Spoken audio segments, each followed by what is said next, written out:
Hey friends, hello and welcome back to this YouTube channel. In today's video tutorial, I'm going to share to you on how you can fix the Visual Studio installation error on your Windows. So if you encounter this kind of error, then let's go quick into the process.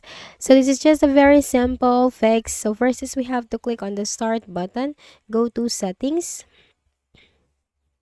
Now here in the list of options on the left pane, we have to simply click on Windows Update and click this button right here. So we need to make sure we are running the latest version of our operating system, or in short, we need to make sure that our Windows is updated. So once updated, then you just have to simply close out of here and then try to install the Visual Studio again. I mean, that is a very helpful fix, updating your Windows, because once you update your Windows, you will rarely face an issue.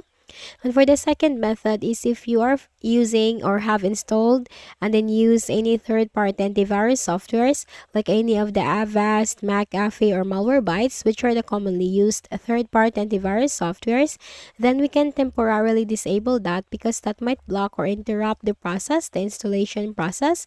So here you have to click on the show hidden icons on the taskbar.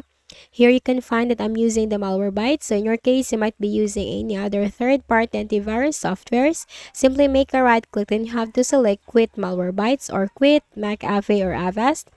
And after you have temporarily disabled the antivirus or the third-party antivirus software, then try to install the Visual Studio again by this time. We can also run the System File Checker Scan, or known as the SFC Scan. So in the Windows search bar, type CMD.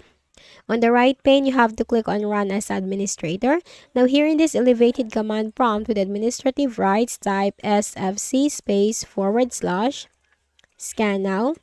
It's SFC /scan now, hit enter. So this is the System File Checker Scan. This will fix for all system corrupted files. So while the process is going on, you should not close the window. You can just simply minimize it, but do not close the window. And once this is 100% completed, because there is no specific duration for this, 100% completed, close out of here. Make a right click at the Start button, shut down or sign out, and restart your Windows. And after restarting your Windows, try to install the Visual Studio again. Okay, so that's it. I hope this video helped you. Kindly please do not forget to hit the like button and subscribe to our channel for more videos and tutorials like this. Thank you for watching.